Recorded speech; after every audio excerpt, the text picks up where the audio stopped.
Good evening, everybody. Very, very pleased to have Danny back on the channel again. It's been a while. Danny, you're very welcome. Good to see you. By the way, the reason we're a bit late coming on stream there, we're actually just chatting offline, and we kind of got a bit carried away because there's so much to talk about. It's almost impossible to sit here and stay quiet. So, Danny, you're very welcome back on the channel, bro. Thank you. I was thinking about that earlier on today, actually, and it's near enough a year since we've been on the channel, because when I first started, it was the four of us then, and I'm sure it was about March time. So it's always a pleasure to come on here anyway. Yeah, absolutely. No, it's a pleasure to have you on, mate. And at the end of the day, you've been doing some great work. If you're not, if you don't follow Danny, jump on and follow his channel. What's your channel's handle, Danny? It's just the Danny Roscoe Show. The Danny Roscoe Show. Most things on social media is the Danny Roscoe Show. Right, guys. So follow him on all the usual channels. The Danny Roscoe Show. He's got a lot to say, and if he didn't have anything to say that was sensible, I wouldn't have him on my show. It's simple as that. So what Danny says, I listen to, and it's he's been putting out some great content. By the way, I really enjoyed the live stream that you did.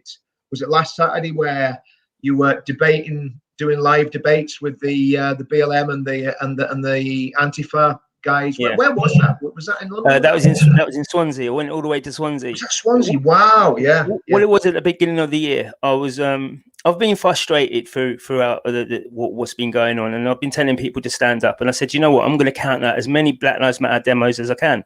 One come up in Swansea. So I knew two people down there anyway, all down in Cardiff way. So I thought I'll go down there and I'll just count it on my own. And then things started happening and posters started appearing and whatnot. So I just went down there, but it was really a different type of policing. At the beginning, I told the police, look, these people want to defund you. They want you to take money out of your family. I don't want that to happen. I just want to have a debate here. And it was a debate. We had small numbers, granted, and they had a lot because the Marxist handlers was texting, and then every time he picked up his phone, another 10 black people come down, and they're all kind of in front of me, so it looked like there's more. But yeah, it was really good.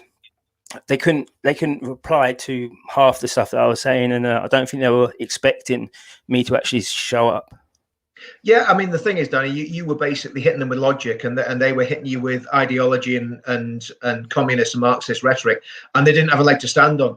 And this is the sad thing about this: your voice and my voice are not being heard in the mainstream. Whereas you turn the media on and you just see all the usual people. And to be quite honest, I don't think I'd want my voice to be heard in the mainstream, because would you want that sort of attention that you get when you do raise your voice? I mean, you've only got to look at the way Tommy's life's been pretty much destroyed by the mainstream media and the establishment. If you get too high profile, it really, it can get a bit sort of a bit unpleasant, to say the least. Yeah. I mean, I remember the first demo I did, we did a veterans demo outside Downing Street.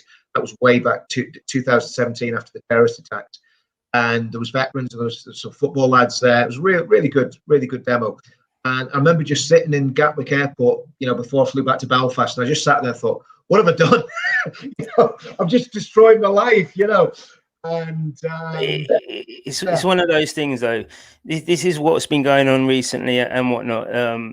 With the organisers of the last vigil, and they said they weren't going to turn up because the police said no. And to be fair, I'm the type of person to say you got to have conviction, courage in your convictions. If you stand on it, it doesn't matter who's going to try and put anything in the way.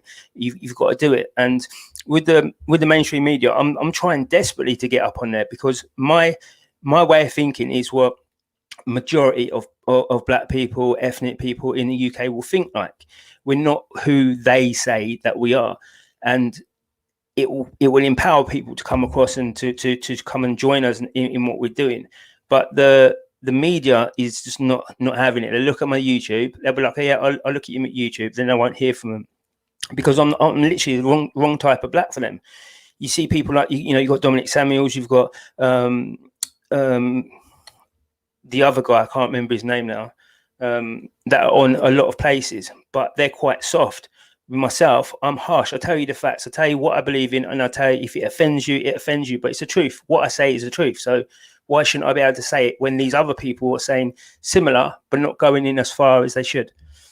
Well, I think that's right. Do you know what, Danny? I think that's absolutely right. And I think one of the media doing that are actually creating a very, very dangerous situation in the UK, because I think on the whole, English people are fairly tolerant. You know, I'm on about just sort of middle England, whatever colour you are, whatever background you're from.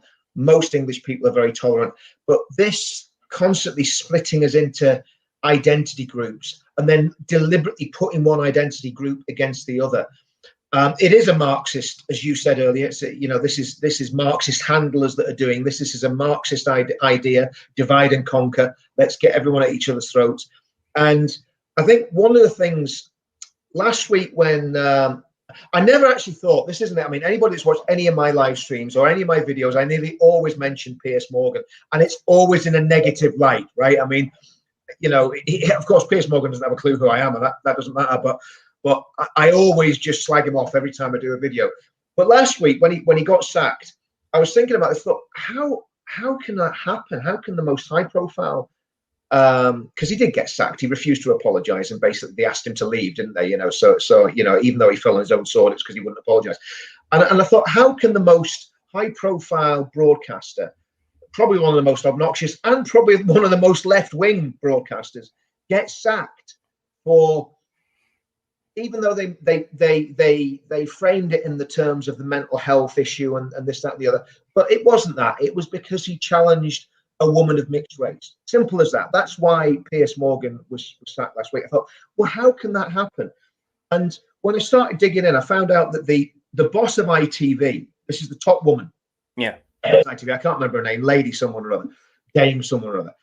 She used to be the CEO or the chief executive officer of Guardian newspapers. And when she was at the Guardian, the Spectator newspaper, well, actually before she even became the CEO, exposed that there was IRA sympathizers, basically a Republican cell at the very heart of the Guardian. It was this guy, Roy Greenslade, another woman called Georgina Henry, who's now passed away, and they were at the top table. I mean, she was I think the deputy editor. He was the media editor, and this woman was the head of the Guardian while they were in place.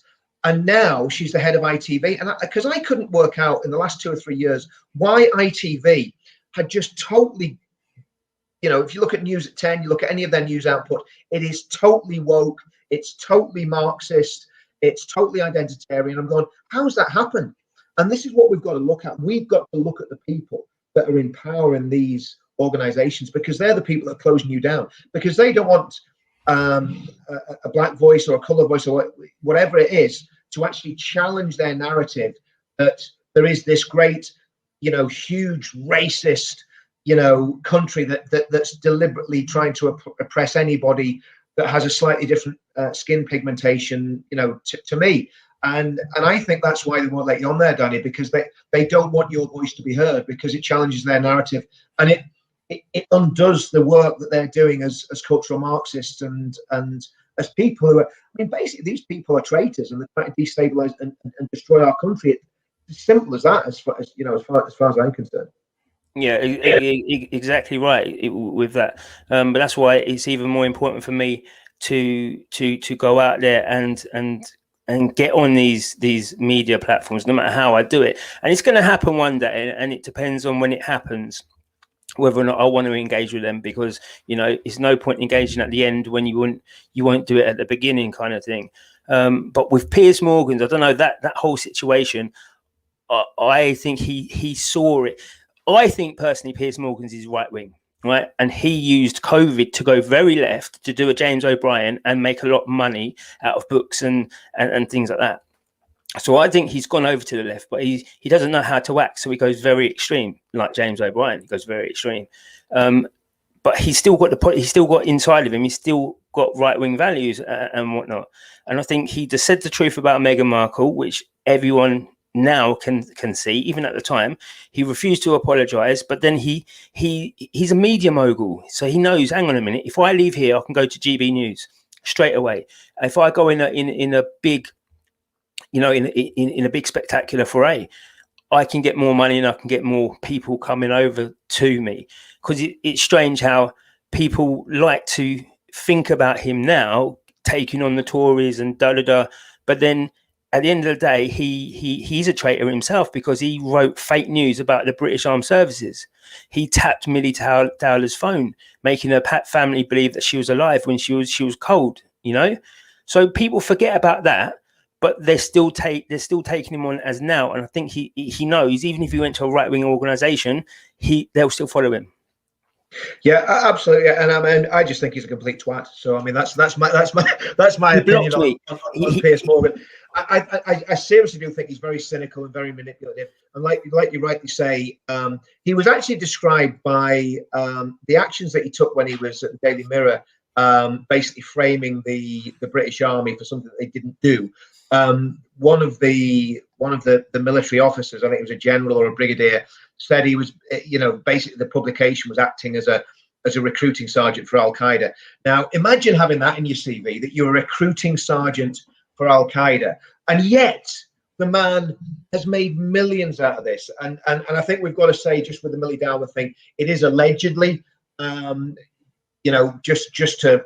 We know that's what we know, but you've kind of got to say allegedly, because he's never been found. I thought it came out that in the tapping scandal, it came out that he actually.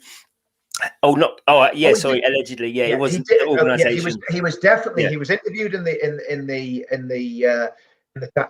tapping scandal, and to me, I personally believe he did it. But it's just you know how litigious these people are, and we don't want to end up either you or me getting dragged through a libel court. And that's another thing. I mean, one of the frightening things that we've got is, YouTube are extremely censorious. We've got to be, a lot of the viewers will be thinking, why are these guys sort of not saying everything that they want to say? Because if we did, we'd lose our channels, and then we'd have no voice whatsoever. So we've got to moderate what we say to a certain extent, and that's not compromising. That's just being pragmatic and saying, well, if I say everything that I want to say, I won't have a channel anymore, because they'll ban me if I said everything I want to say about Islam, for instance.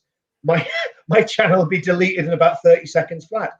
So we've got to be very very wise when we're using these platforms, because it's not like it was 3-4 years ago when we first started doing this, where you could pretty much got to say what you want and you got thousands of views. Now all our enemies on the right and our enemies on the left, will do everything they can in our power to get our channels taken off air, which I think is very interesting, that the left and the far left and the far right seem to work together on this in trying to shut us up and stop us having a voice, Danny. To me, that would suggest we're in the sweet spot and we're actually doing something right. No, exactly. When people try and shut down the truth, because let's not be around the bush about it. Everything that we say is a truth. We can back it up with facts and stats, but still that's not allowed. On the YouTube, we've had a couple of boys from Wales.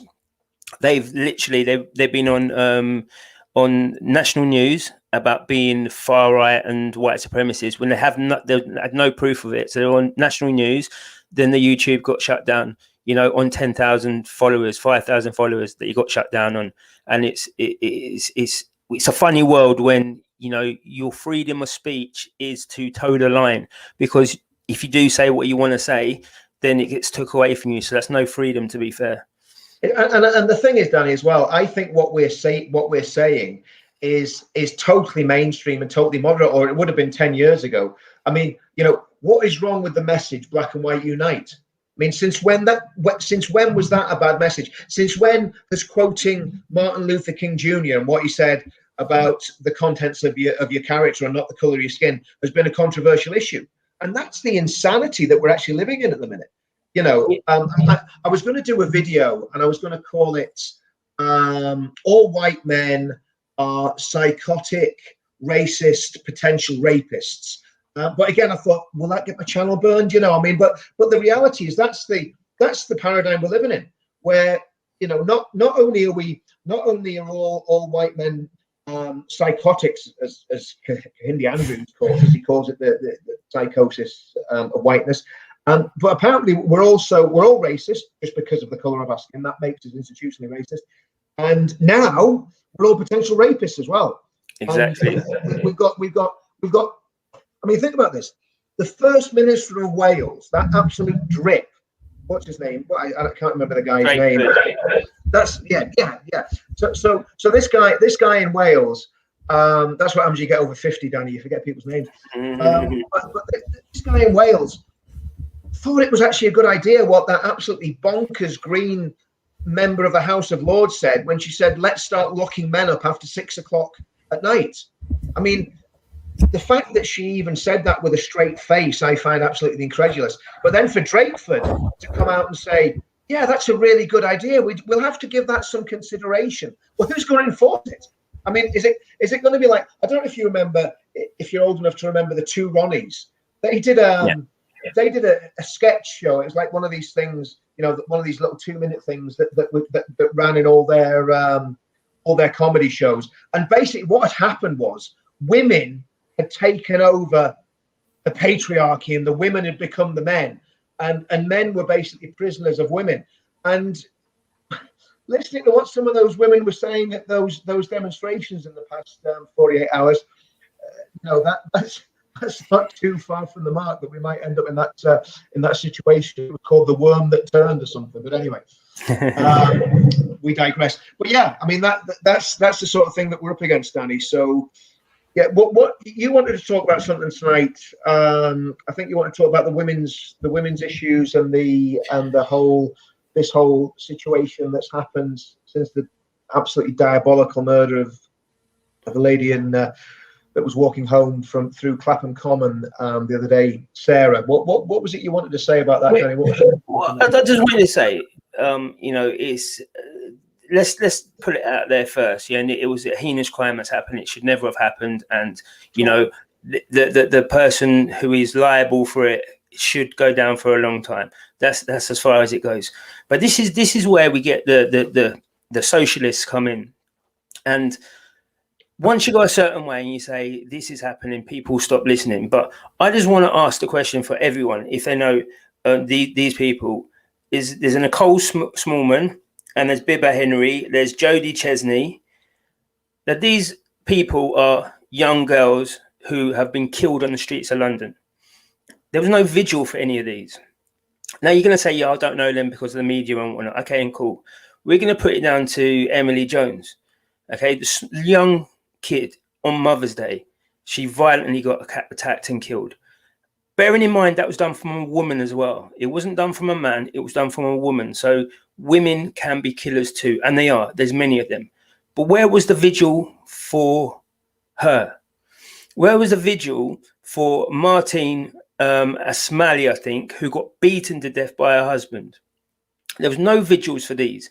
And it just shows that once these Marxist people have an eye on the target, just like George Floyd, they will go out in thousands and they will do a vigil. But for the true victims, there's no. And I'm not saying that everyone should go out and have a vigil for things. But Emily Jones, we should have been on the streets. We should have been on the streets saying this is not good. How can a child on Mother's Day? How can this happen?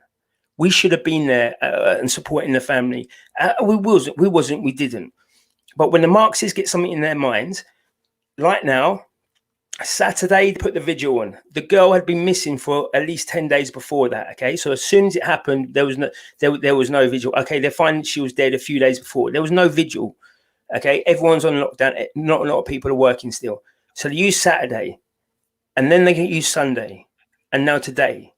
Tomorrow, the crime bill is going through the House of Commons. So this is the only way the Marxists can go out there and recruit people, is using someone's tragedy to make them victorious. And that's what's going on there. And we just need to forget the headlines of what's happened. And we need to look at the people behind these things. And the original organisers of the original vigil who didn't turn up, I've looked at every one of their Twitter, and they're all part of the Socialist Workers' Party. They're all Labour.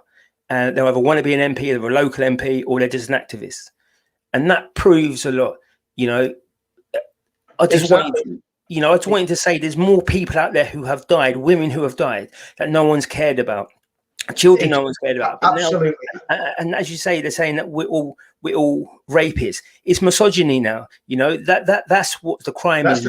That's the key word, isn't it? Misogyny. And you know, from my point of view, and again, I mean, it doesn't matter. It doesn't matter what I think as an individual, but to me, anybody that is abusive to women, I find abuse against women abhorrent. I mean, if I see something in a pub where a man's abusing a woman, I will say something. I mean, you know, I just find it really, really offensive and really, really abhorrent. And I always have, and I've got myself in trouble, you know, on a couple of occasions for, you know, for stepping in and saying things. And you know, it's not in any way excusing bad behavior by men at all, but to blame all men for the actions of a psychopathic lunatic. I mean, there's a lot of questions to be asked about this case. How did he get in the police? How did he stay in the police? You know, has there never been any inkling that he's like this? I mean, did he just wake up one morning and think, I'm gonna rape and murder a young woman that I don't even know? That's, you know, for him to be on the squad that he was on, using firearms and protecting diplomats and maybe members of the royal family and politicians, I find that very, very worrying.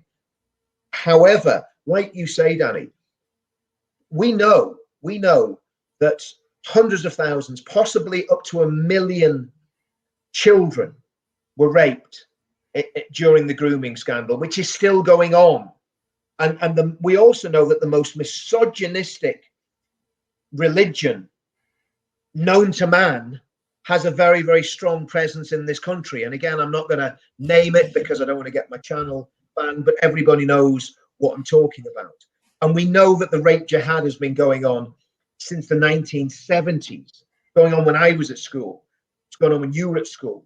We know that this has been going on. And yet these same activists would stand on a street corner chanting, "Say it loud, say it clear, refugees are welcome here." And these refugees then go on to commit some of the most appalling crimes. And of course, they're not refugees, they're illegal immigrants, many of them, and many of them are economic migrants. Okay, so, you know, these people are total hypocrites. Any right-thinking person would condemn any violence. As a man, I'm appalled by violence against women of any sort. I've always found it repugnant. I'm appalled by sexual assault or indecent assault against women. I think it's absolutely despicable and unforgivable. And personally, I think someone who rapes and murders a child or rapes and murders a woman, I would bring back the death penalty and I would hang them, because it means that you don't have to pay for them to rot in prison for 20 or 30 years. Just get a rope and string them up. That's what I do. But of course, the same people that are basically calling for protection for women would no doubt want to give them counselling for 20 years and hope that they could rehabilitate them. Well, people like that can't be rehabilitated. And again, cultures that have genuine misogyny built into them, as certain cultures do, they can't be rehabilitated either. So what do you do with that, Danny? What do you do when you've got you know,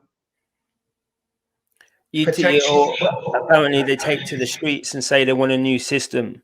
They want to install a new system, and that new system's only going to be Marxism. But it's ironic how we can say some of the most prolific killers have been women, right? We've got Emily Jones, we've got Myra Hindley, we've got Rose West. Now these are heinous crimes all done by women, and we're not saying no, all women are doing this. We're sensible and say, remember Beverly Allett, the nurse that killed the babies. Yep.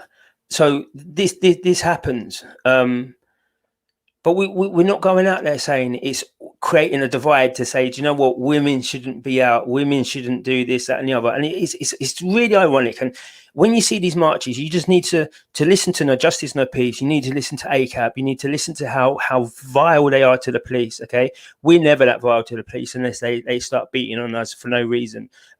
We never are. We're there. You know, we like law and order on the right. Absolutely. Well, that's the thing. I mean, one of the police officers that was actually getting really, really badly abused has been a police liaison, because obviously anyone that knows anything about demonstrations, if you're doing a demonstration properly, you've got to engage with the police, and you've got to have a police liaison. Having said that, there have been times when we've had to disengage with the police because they've been totally disingenuous and lied to us. But one of the police liaisons who, on the whole, was in the past, I mean, I've heard some bad reports lately, but on the whole, in the past, seemed very fair and an honourable person. I saw him being abused by a mob, surrounding him, and he's there to talk to the demonstrators to make sure that there isn't disturbance and disorder. But of course, the reality is that people want disturbance and disorder, because what the left want to do is castrate the police. And of course, this has happened in Northern Ireland, where the police basically was actually disbanded. Our police force was disbanded and then reformed, and the reformation of the police in Northern Ireland led to it being basically run by people who used to be in the IRA, or them having a huge amount of influence over the police. And that's what the left want. They don't want to do away with law and order. They want to have their own totalitarianism that gives people like me and you, Danny, and sends us to the gulag, and the bottom of the shallow grave as soon as they can do it. And we've got to realize that is the left's agenda. The left want to completely destroy us and everything that we stand for, because we don't fit their nice little cozy view of what people who don't believe in their ideology should look like, because we're not goose-stepping Nazis, so they don't know what to do with us. Yeah, and it is true, but even down to the police, and they're hot on right wing things, and then don't know about left wing. Yesterday, they were reciting a poem, so I'm saying the first line and they're repeating it after me. But that poem was from Asanta Shakur, who shot a cop in America. She sprung herself out of jail in about 1979 and went to Cuba, and now she's living in exile. But she's on the FBI's. I think she's in the top 3 on the FBI's wanted list. So the police have allowed them to say her words. And when people go home, oh, what's that poem? Let me just write down the things. They'll look into her, then they'll look into her violence, and then they'll go on to something else, which will be about how how females in society are second class, and then they'll start believing it. And this is where the grooming comes in. Black Lives Matter groomed, and so is now, and they're both protected characteristics, women and black people. You can't police against that, because when you see that actress, she was there, she had a perfect picture, hands behind her back, mask on, looking so sad, perfect picture. But 2-3 years earlier, she was on the London Bridge, allegedly. So she gets about. But when you get these type of pictures, the police, their hands are tied. What can they do? They're going to allow it to happen, and they're going to get abused. They're not going to allow it to happen. They're going to get abused. But it's the people there who are not holding responsibility for themselves, because they believe they're morally right and they're morally just to say, I hope your daughter gets raped. I hope your wife leaves you for another man. I hope that this is not acceptable. The same way it's not acceptable to defund the police, because they've all got families. I said that at Swansea. The first thing I said was, I'm with you guys to the police. I don't want to defund you. You've all got families. You've all got a mortgage to pay, but these lot do. So you're protecting them, and you're going to come after us. Yeah, exactly. And it's not just that, Danny. I mean, when they talk about defunding the police, what do they get replaced with? Who starts running the towns and the cities? Because again, when you look at the model of Northern Ireland, when the police, back in the early 70s, when the police were not allowed into certain areas of Londonderry and Belfast, those areas were patrolled by paramilitary thugs who took the law into their own hands, tarred and feathered people, and murdered people at will. That's what happens when you get rid of a democratic police force. And I'm not the Metropolitan Police. I've had serious issues with the Metropolitan Police, and I have gone to the highest levels of the Metropolitan Police and sat down and told them exactly what I think of them, and where I think that they have literally been disingenuous and betrayed people who've been trying to take part in legal demonstrations. So I'm no fan of the Met whatsoever. I think the Met is an extremely badly run police force at the highest levels. I think the officers on the ground, I think they're a mixed bunch. I think some of them are great, and I think some of them are complete and utter scoundrels. And that's from personal experience of doing demonstrations and having policemen throw batons, try to assault me, try to assault people who are with me on the demonstration, who are actually trying to keep the peace. I mean, I'm not going to get it up here because we don't have time tonight, but if I got up the footage of us outside the Old Bailey when Tommy was found guilty of that spurious, what was it, pervert the course of justice or whatever it was, or contempt charge. Yeah, I think it's when he was contempt. found guilty of that spurious contempt charge, the police immediately threw their batons and started swinging out and lashing out at people. And it wasn't like the little high-vis jackets and the flat caps. It was riot helmets, batons out, let's have some. And they wanted to give us all a kicking. And if it wasn't for myself and Danny Tomo and Glenn Saffer, there would have probably been a riot that day, and people on both sides would have been injured. But that aside, the reality is that the left want to destroy the police and defund the police. The police actually need to realize who their friends are, and the fact that we are not anti-police, we are pro-law and order. We want good law and order. That said, I mean, we're talking about the Conservative Party, and one thing I do agree with the left on, and we've got where we agree them, we've got to be honest. This bill that's going through Parliament that is going to put severe restrictions on protests, we should all be protesting against that.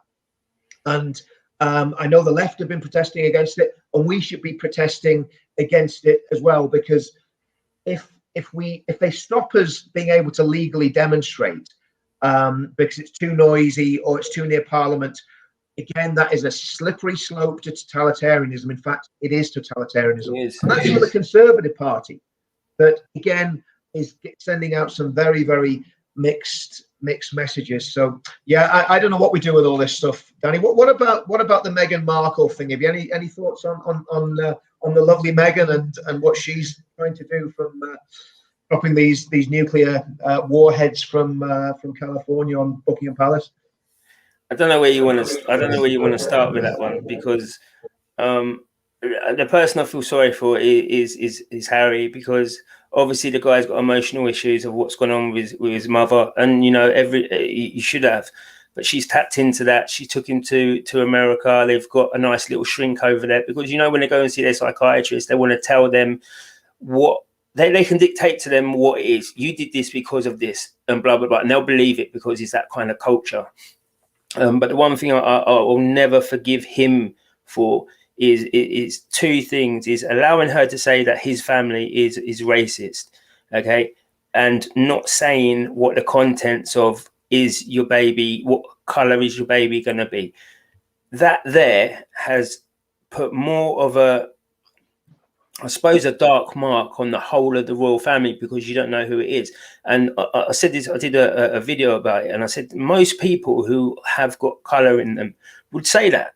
What do you reckon? Do you reckon the baby's going to be dark? Do you reckon it's going to be light? Do you reckon his hair's going to be, really tight curls? Is it going to be like this? I've had these conversations, and it's nothing racist, but yet I've not had somebody say to me that, oh, your child's too dark, or your child's this, that. These conversations don't happen. But when it's said, and a lot of woke white people then say that is 100% racist, and there's no one that's really black that's spoken out for it. Most black people I've heard about have said, and it's true, if you put Meghan Markle out of context and, say what's her ethnicity to people who don't know her, they would not say black.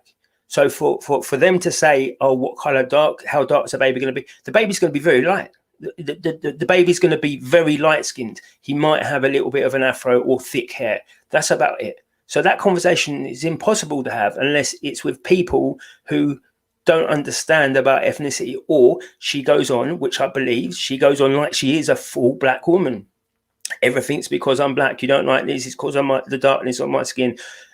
Harry said it a few times that the papers don't like her because of the color. No, the papers don't like her because she's an American that comes into the royal family and is trying to break it up. That's why the papers don't like her. She could be anyone. They didn't say that to Chelsea.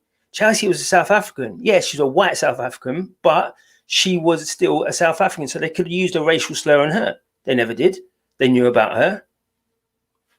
Exactly. And I think the thing is with Meghan Markle, She is shamelessly playing the race card. She's a shameless social climber. I mean, like you say, if you looked at Meghan Markle, I wouldn't say that she was mixed race just to look at her. She doesn't look like she's mixed race at all. I mean, she just looks, you know, I think she's lighter than me, and that's saying something because I'm about as pink as you can get. So, I mean, you know, maybe I should go and have a DNA test, Danny, and then I could climb the victim hierarchy. Do you know what I mean? I mean, when it first happened, and I first noticed someone spoke about it.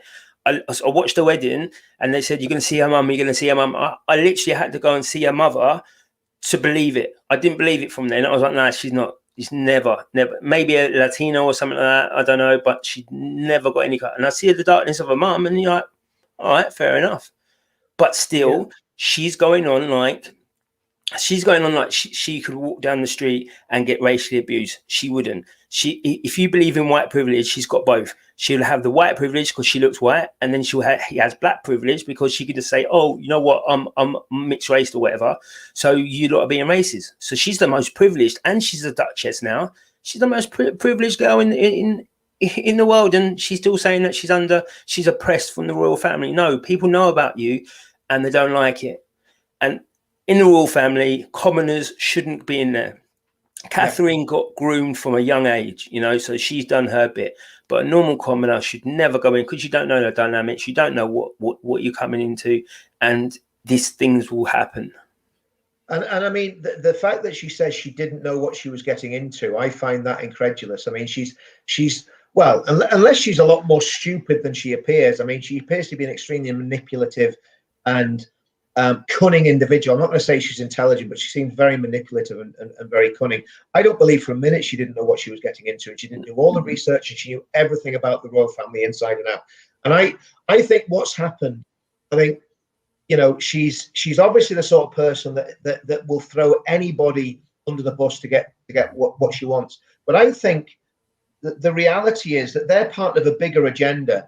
Because when and this is where I want to bring this into the attack on the whole of the United Kingdom, because when you look at the Queen and what the Queen has done in the past 70 years as the head of state, there is nobody like the Queen in terms of being impartial and above the political fray, and she's never got involved in the gutter politics. And she could do okay. She's a constitutional monarch, so she shouldn't get involved. But she could say more than she says. But she hasn't. She stayed out of politics and has been an extremely good ambassador right the way through the whole of the Commonwealth. And you know, I think I can't remember what the stats were, but I mean, you know, I think there's over 1 billion people of color.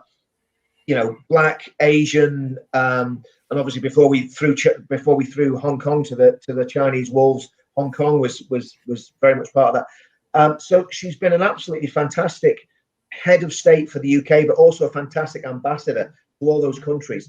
And I don't believe for a minute that there is racism running through the royal family. I think it's almost impossible. Now, has Philip said some unfortunate things on tours? Yes, of course he has. He's from a different generation. He's from a generation that didn't understand the consequences of our words, so to speak. So Philip has said some things in the past. Now we're told that it wasn't him that made this comment, if this comment was even made, and it's been given so much airtime. And like you say, Danny, if the comment was made, even if it was made as a joke, if it was made as a bad taste joke, that does not mean that the person that made that comment was racist, because otherwise we're all racist, because every single one of us has told an Irish joke. You know, when I'll give you an example. When I was in Sierra Leone years ago, I was out doing some charity work in Sierra Leone, and when we walked through the townships, obviously I was with you know, my Sierra Leonean colleagues, and we walked through the townships, and every single kid in those townships would run up to me and start pointing at me and shouting, "Pumwe," right? Now, just for anyone that's watching, Pumwe is a derogatory term for a white person in West Africa. And for me, I just laughed at it. I thought it was funny. It didn't bother me in the least. Another time I was in Sierra Leone, I was in a car with two black lads, and we drove past some Chinese people in Freetown, which is the capital of Sierra Leone. And these two black lads went, see those Chinese, they come over here, they're taking all our money, they're taking our resources, they're taking our women. I went, guys, stop there. I said, if you understood what irony is, you'll know why I'm laughing now. You know what I mean? And of course, they got it straight away, and we all laughed about it. But the reality is, every single culture has bigotries and prejudices and so on and so forth, and we all still have them. Now, it doesn't make it right, but it's just part of the human condition. That's just the way it is. And I don't believe for a minute that anyone in the royal family was trying to say to Harry, "Oh, we're really concerned about what colour this baby's going to come out." I just find that absolutely laughable. Anyway, you can't have that conversation in this day and age. It just doesn't happen. For a couple of points there, Meghan said that she didn't know about the royal family, yet she was crying all night when Diana died, so she knows about Harry. And she was young, she wanted to be a princess, whatever. But the most important one is Eugenie. She says she's good friends with her. So she's good friends with her cousin, his cousin. She's going to know all about him. So she hatched a plan and she did it. About the racism in the royal family, there's no racism anywhere, but there is tradition, right? So sometimes something might come across as racist, or it might come across a certain way if you think about it in that way. And then that comes that Philip, as you say, Philip's from a different generation. So they say things differently. The BBC put on Love Thy Neighbour. You put it on now, they'll get shut down by Ofcom. So it's a different generation, and they keep tradition running through the royal family because that's what it's about. So these thoughts and these feelings and whatnot are still going to come down, but that doesn't mean that you are a racist. Like you said, you can say a joke about an Irish, you can say a black joke or whatever. It's how you say it. It's what you say. If someone comes up to me and I know that they do not like me because I am black or I'm mixed race, you're going to know about it. It's how you interpret it. And this is where the Marxism has come in, not even the critical race theory. Everything I say doesn't always go to Marxism, but it's bigger than people even believe. So when they've gone out of university and they've said everything's offensive, freedom of speech isn't freedom to offend, blah, blah, blah. They then take that into their roles and they go up through the company. And that's where we get to now, because everyone's expecting to be offended by everything. But if you just turn around and wake up and say, you know what, I'm going to get offended today and let's see how I deal with it, then people are going to stop being offended, because you're going to be like, no, actually, I don't want to take offense to that. I don't want to take offense to that. I took offense the other day that Costa Coffee wouldn't take cash. I took high offense to that, and I even went off to the head office, right? But would I say it's because I'm black? I didn't get served my cash because they thought I had COVID, because most BAME people have COVID. Somebody who supports Sasha Johnson's type of thinking, where the economy is racist against the system is racist against people economically, they could then go to Costa and say that, and Costa would probably apologize. Exactly. And I mean, the hypocrisy of Harry as well is astounding, because when you look at Harry and you think about, you know, he was strutting around with a swastika on his arm at a party, you know, and then all of a sudden he meets Meghan and he becomes the most woke individual, you know, on the planet. But I do think I think you're absolutely right. There's a subplot here, and I believe that the Biden administration in the United States is a disaster for the UK.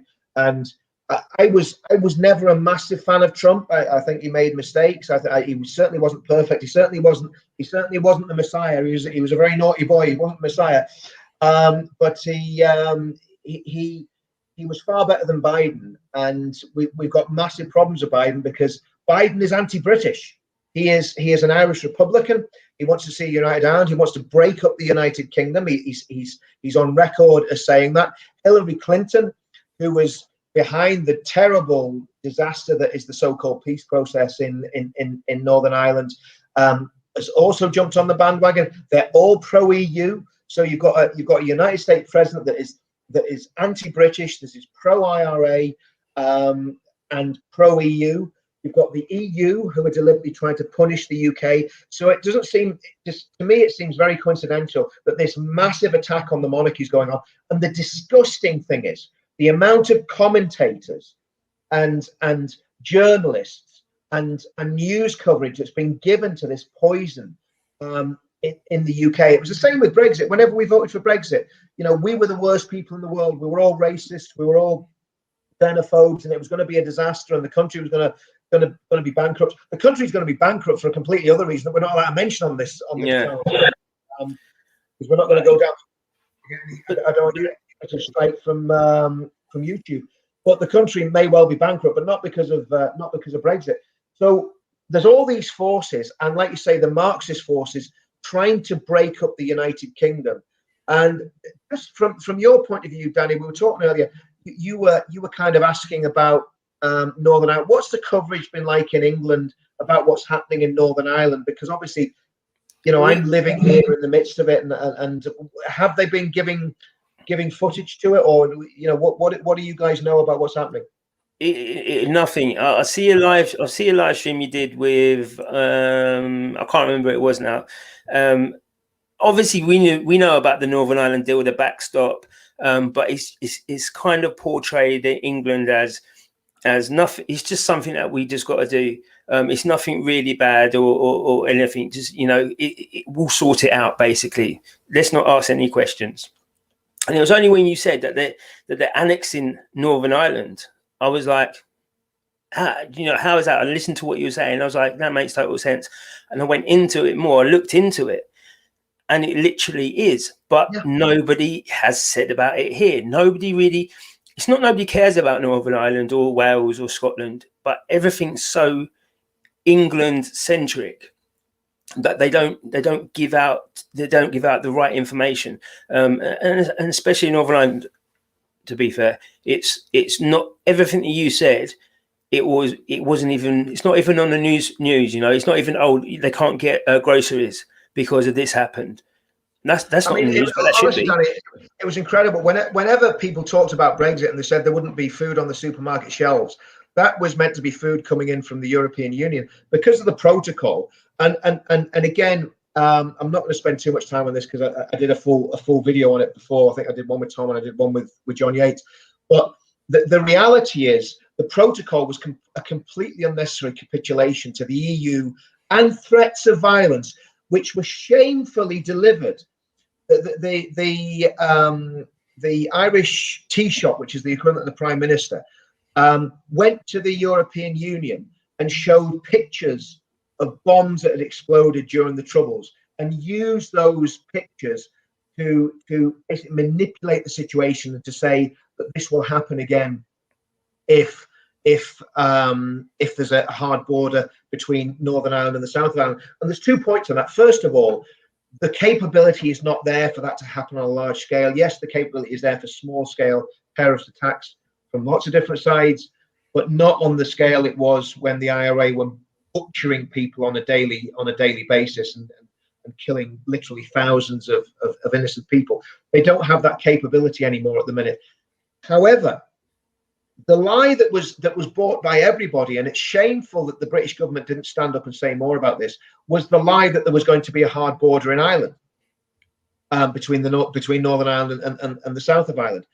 That was never going to happen by the British. The only way that would have happened is if the EU had decided to put a border in. And what the EU said is, to protect our single market, a border needs to go somewhere. And what the British government capitulated to was saying, well, we won't put it in between Northern Ireland and the Republic. We'll put it in the Irish Sea, which basically cuts off Northern Ireland. But not only that, it leaves Northern Ireland in the jurisdiction of the European Court. It leaves Northern Ireland subject to all the European laws that we as a United Kingdom voted to leave. And as far last time I saw, we hadn't had a referendum. We hadn't decided to join with the Irish Republic. So Northern Ireland is still part of the United Kingdom. This is no different. Okay, they haven't used force of arms, but this is no different to what Vladimir Putin did when he annexed Crimea. And in fact, Vladimir Putin probably had more reason to annex Crimea than those technocrats in Brussels. I mean, we've got some Latvian ex-prime minister now lecturing the UK and telling the UK that they're going to be taken to court. And what heinous crimes the UK are going to be taken to court for? Making sure that there's free movement of goods between Great Britain and Northern Ireland, and making sure that the supermarket shelves are stocked from April Fool's Day onwards, because I can tell you now, when I went to the supermarket in those first 2 weeks in January, there was a lot of goods not available on those supermarket shelves that you would be able to walk into Tesco's and get anywhere. Can you imagine if what area of London do you live in, Danny? Where do you live? I'm in Kent, just outside in Kent. Kent. Okay. Can you imagine if Kent was cut off from the rest of the United Kingdom and there was border checks and you weren't something? You know, there would be an absolute scandal. There'd be a national outcry. But it's okay to do it in Northern Ireland. And the thing about it is that the Northern Irish people, whatever side of the fence they're on in terms of nationality, whether they consider themselves Irish or British, which is identity politics on steroids, both sides will suffer from this. There's nationalists and Catholic hauliers who for years had successful businesses moving goods across from Northern Ireland to GB, are literally on the verge of bankruptcy. There's supermarkets not getting the stock in. There's all sorts of ramifications. And again, nobody seems to care, but it's really, really serious, because if the EU can do this to Northern Ireland, what are they going to try and do to the rest of the country, and particularly Scotland, if that crazy woman up in Scotland gets her will and manages to wrench Scotland out of the United Kingdom? And my fear is, Danny, my big fear, and I've said this ever since Brexit happened, is that the EU is going to do its best to destroy the United Kingdom by any means. And I consider the EU to be a hostile power. I think the EU is an actual enemy of the state, and anyone who supports it to me is a traitor. But I'm not holding back on that one, Danny. No. I 100% agree with you. During the referendum, I said similar things to that. They are a hostile nation, and it's funny with Scotland because Nicola Sturgeons, she only puts up the EU flag on the building, and you know she's talking to the EU, and they're saying yeah we'll give you this, we'll give you that, but they won't. As soon as they try and break off, and they do a split with England, EU will be out. They'll be like, nah, you're not a big enough country. You're not big enough for this, that, and the other. But the thing is about the media. Sorry, I don't think they will, Danny. I think the EU will welcome Scotland with open arms and would do anything to facilitate them joining the European Union, because they are that vindictive against the UK that I think they would actually do their best to try and facilitate Scotland joining, even though it would bring nothing to the EU table whatsoever, because at the end of the day, there's nothing really there that's of any value. But that's another story. But they are. They're definitely a hostile force, and not only are they a hostile force. If you think about fanaticism, okay, and you get a lot of people who believe your rhetoric. Okay, you got Guy Verhofstadt, whatever his name is, all right, he's very anti-British, and he was the mouthpiece of the people. But then you got the pro-Brexit follow back people, and there's a lot of them people still that are saying EU is my country, EU is my flag, and blah blah. So once you can breed into that, now they might have their own channels of communication, we don't know. They might have a newsletter that nobody knows about because nobody shares it. And imagine if these people, if the EU said, right, do you know what? We've now got the European army, which they said they were never going to have. So they've got the EU army. So now we're gonna take England by force, because we know that they're weak and they won't even protect against immigrants. So you know, if an army comes over, nothing's going to happen. But we need people to help. So we're going to go to all the fanatics in the UK who want to be part of the EU and say, you'll become part of the EU, but we need to take your country. These people will sell the country down the river to get to that. And that's where the danger comes, because we could be walking into a global warfare. You said America can give them arms. America can say, we'll just do one airstrike and that's it. It gets, if you think about it in that terms, everything is on the table and nothing is impossible. Would it happen? It could happen. It's not an impossibility. And do you know how we know it could happen? Because it happened in the Balkans. If you look at what happened with the breakup of Yugoslavia, it was exactly the same sort of scenario. There was strong, communist leader who was an absolute scoundrel, Tito. Tito died, and Milosevic took over. And again, those restive forces in those different parts of Yugoslavia rose up and tore the country apart. Now, the United Kingdom's different, because the United Kingdom's a democratic country. United Kingdom. But the problem that we've got in the United Kingdom, and I like what Peter Hitchens calls Tony Blair. He calls him the Blair creature, and I think that's a good description. I had a friend who is absolutely to this day convinced that Tony Blair is the Antichrist. Okay, so you know, and you know, I used to laugh at him. I used to say, Michael, come on, you know, it's he's the British Prime Minister. He's not the Antichrist. But the more I see of Tony Blair and what he's done in the past 30 years, maybe he's right. But Blair, when Blair pushed the peace process in Northern Ireland, he lied to the people of Northern Ireland. When Blair pushed the devolution, look at the state of the country now. You know, Northern Ireland, to all intents and purposes, is a failed state because of devolution. We have a complete failure of politics in Northern Ireland. There's a complete logjam. We've got a terrorist-run party in power in Northern Ireland. It's as simple as that. You can't describe them as anything else. When, you know, during the Troubles, we used to call them Sinn Féin IRA. They haven't changed. In Scotland, you've got the SNP. The SNP is a disgracefully corrupt party. They're passing totalitarian hate speech laws. Hamza Yousaf, the Muslim Home Affairs Minister, has passed some of the most repressive legislation in UK history to silence people, to spy on people. And we've got Sturgeon embroiled in all these scandals. And this would never have happened if the Blair creature hadn't allowed devolution. I would like to see devolution repealed right the way throughout the UK. I would like to see Stormont binned. I'd like to see if Sinn Féin want to stand for seats in a United Kingdom government, they can stand for seats in Westminster, in the Westminster Parliament. I'd like to see the same in Scotland. I'd like to see all those powers brought back to Westminster. And then, of course, what we need to see then is a decent government in Westminster, because, again, the Tories, I mean, that's a pipe dream. That's never going to happen. We're never going to see the people I speak to, there's a lot of people in Scotland who don't like devolution. There's a lot of people in Wales who don't like devolution. So it's one of these things. If we get to a different way of thinking, okay. Now this is where I've changed my thought processes about how we're going to save this and how we're going to do this, that, and the other. It's just a different process of thinking, and we've got to start putting Britain first. And got to start putting our interests first. And that goes to everything. That goes to, like, if you buy a meat why should Tesco's and other supermarkets earn £1 billion more throughout lockdown? Because we only can shop there. So we should be going to the butcher. If we haven't got a butcher, we should go to the local farm who will deliver.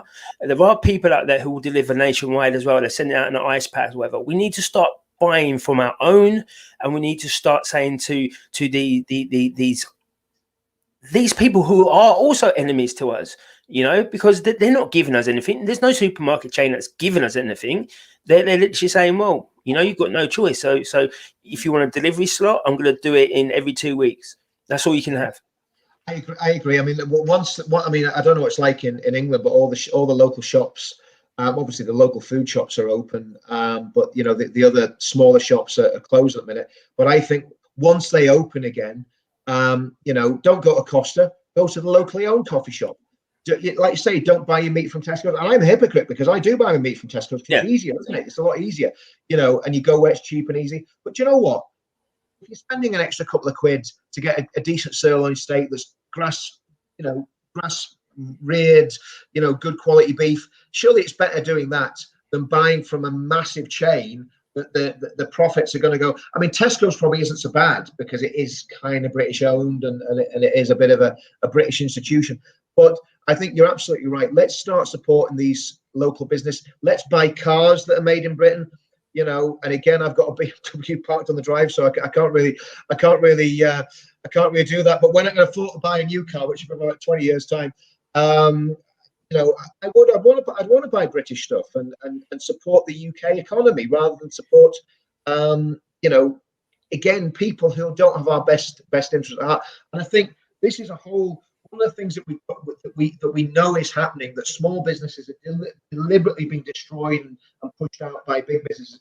And there's also, if anyone's ever tried to set up a business in the UK, they will know how complex it is. If you try to start investing in property now, it's almost a non-starter because there's so many punitive taxes. It's almost impossible for people to buy extra properties and go into the buy-to-let market, because this Conservative government that's meant to be pro-business, it's meant to be for the little guy, has closed all those doors because it helps their chums in the city. It helps the big corporations, and the big corporations do not want competition. They want the competition to get squeezed and squeezed and squeezed. And again, it's exactly the same with big tech. Look at what big tech did with Parler. They keep closing Parler down because it doesn't suit their narrative and it's a threat. And, so I think there's a lot that we can do. And, remember last year when the Black Lives Matter thing was going on, they're all about the black pound and this, that, and the other. Well, what about just the British pound? What about just buying British? No matter what colour the person is that's selling you it, just buy British stuff and stop giving the massive corporations the leverage and the power. Because remember, it was the corporations that didn't want us to have Brexit. They were the ones that wanted to stop Brexit. It was the corporations that have basically profited out of what's happened in the last 12 months, which obviously we're not going to mention. Of course, and especially with the cars and everything. I think we need to, as a country, have the only thing that everyone wants to destroy, and that is the World War kind of mentality. They want to destroy Churchill statues. They are itching to take that down because it represents unity, solidarity, and Britishness. Okay, I remember. My parents would go blackberry picking and strawberry picking in the summer months. People used to go hop farming to earn extra quid. This is what we can do. That hasn't disappeared. We haven't not got any root vegetables or anything like that. It's just the fact that everyone's going to these big hypermarkets and they're putting their money into people who don't care about us. They claim it do, but they don't. And all taking what the Conservative government's done is taking it away from the individual working man and the small business owners. That is Marxism. That you've got to take, or socialism. You've got to take away the person's right to work and earn his own dollar, and make sure that he goes into the corporation, and then the corporation will mill the the economy or whatnot. That is literally what I've read. So why is a Tory government doing this? Why has a Tory government got socialist tendencies? The furlough scheme, I'll keep going on about that, and I won't stop doing it because of the fact of it is a socialist agenda. When the government says, I'm here to help you, I will give you the money, I will help you get to work. Do not believe them, because they're not helping you. They just want you in their pocket, so then they can say, oh, do you know what? We might as well just turn into a state of tyranny, because, a communist state or whatever, because we're already there. Well, I mean, for years I've been calling the Conservative Party the Conservative and Communist Party. They're not conservative. I mean, I count myself a conservative in the traditional sense of the word, not conservative as in party political, because I've never voted conservative in my life, but in terms of the values that I believe in, and what true conservatism is about is conserving that which is good. In other words, the nation state. I believe the UK as a nation state is by far the best country in the world. I just believe that. And yes, have they made mistakes in the past? Of course they have. Every country's made mistakes, and every country's been involved in stuff that's been unpleasant. But if you look at things in the overall scheme of things, the impact that the United Kingdom has had on the Commonwealth, for example, if you look at India, the infrastructure in India and the education system in India and the legal system in India was built on British values and on British culture. If you look at the impact that Christian missionaries had from Britain right the way throughout Africa, I mean, the church in Africa is thriving. The Christian church in Africa is thriving, and it's thriving because people packed up their suitcases in coffins in the 18th century and the 19th century, went on sailing ships to Africa, and many of them died within a year of getting there. But they planted churches and they preached the gospel. And when you look at Africa, and I would just ask anyone that's that's into religious pluralism, when you look at Africa, what would you rather have? Would you rather have Islam? Would you rather have animism, which is basically, to all intents and purposes, witchcraft? Or would you rather have Christianity? Which is better for society and which is better for culture? And that's what we exported. That, you know, the King James Version of the Bible, the works of Shakespeare, British democracy, you know, but all these things are denigrated. The abolition of slavery, and it goes on and on and on. Defeating Germany in 2 world wars, defeating fascism, and nobody. This is what they're taking away, though. This is exactly what the people who are now protesting over Black Lives Matter and women and what, this is what they're taking over, because they know this is the I'm not religious, and you know, I'm nothing. I'm just myself. But I've realised over the last 6, 7, 8 months that, and it's been a kind of a compulsion, really, of saying we need, in every single you know, town or whatever, we do need a church, even if you're not going there to pray or to do religious activities. We need it to be a hub of a community, so we know we can go there. You got children, there's going to be a play center there that's not going to be super expensive. There's going to be good people there. There's going to be people that can help you. There's going to be people that, you know, you can offer your services to. Just a whole community. The community's died. And when it has died, you can look at the amount of churches that have turned into pubs or been knocked down or turned into mosques. If you look at that and then you relate how society has got very, very bad, it ties in together. So if we have this sense of community, this place of community, and you can use it for whatever purposes you need, you know, I think that is important. And to say that we're predominantly a Christian country again, I think that will give a lot of people that sense of that unity, because they can all unite under that if they want to. Not even under I've got to listen to the preacher 3 times a week. Just no, I'm going to go there and I'm going to speak to people. You know, I'm not going to speak to these far left lunatics who are just dictating what you must do, what you have to do. And once they get away the church and they get away religion and all that, then they can put their things in easy, their values and whatever in easy, because there's nothing to stop them.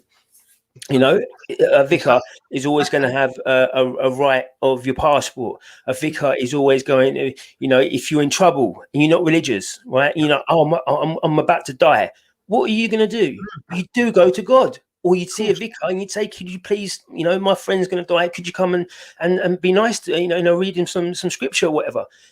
It's in here. It's bred in here, but it's not coming out. People are not allowed to have it out, but it's all in here. Again, I mean, I did a stream with Wally Babatunde. He's an African pastor, and it was when the Black Lives Matter thing first started.